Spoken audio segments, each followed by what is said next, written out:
Hello, my name is Rebekah, and today I'm going to read you Lost and Found by Oliver Jeffers.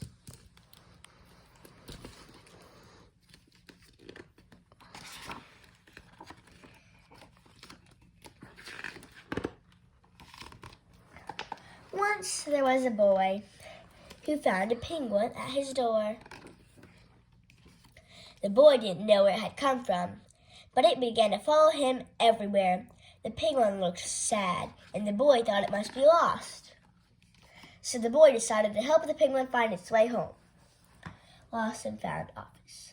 He checked in the Lost and Found office, but no one was missing a penguin.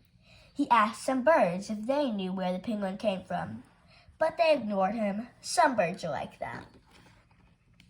The boy asked his duck, but the duck floated away. He didn't know either. That night, the boy couldn't sleep for disappointment. He wanted to help the penguin, but he wasn't sure how. The next morning, he discovered that penguins come from the South Pole. But how could he get there? He ran down to the harbor and asked a big ship to take them to the South Pole. But his voice was much too small to be heard over the ship's horn. Together, the boy decided he and the penguin would row to the South Pole. So the boy took his rowboat out and tested it for size and strength.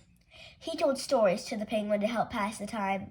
Then they packed everything they would need and pushed the rowboat out to sea. They rowed south for many days and many nights. There were lots of time for stories, and the penguin listened to every one, so the boy would always tell another.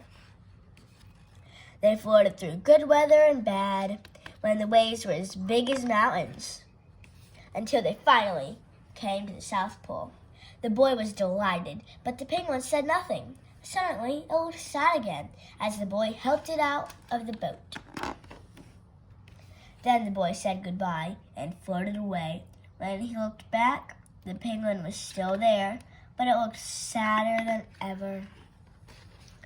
It felt strange for the boy to be on his own. There is no point in telling stories now because there is no one to listen except the wind and the waves.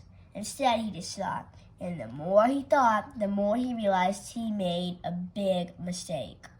The penguin hadn't been lost, he had just been lonely. Quickly, he turned the boat around and rowed back to the South Pole as fast as he could. At last, he reached the pole again. But where was the penguin? The boy searched and searched, but he was nowhere to be found. Sadly, the boy set off for home. But then the boy saw something in the water ahead of him. Closer and closer he got until he could see the penguin. And so the boy and his friend went home together, talking of wonderful things all the way. I hope you enjoyed the book, Lost and Found. Bye.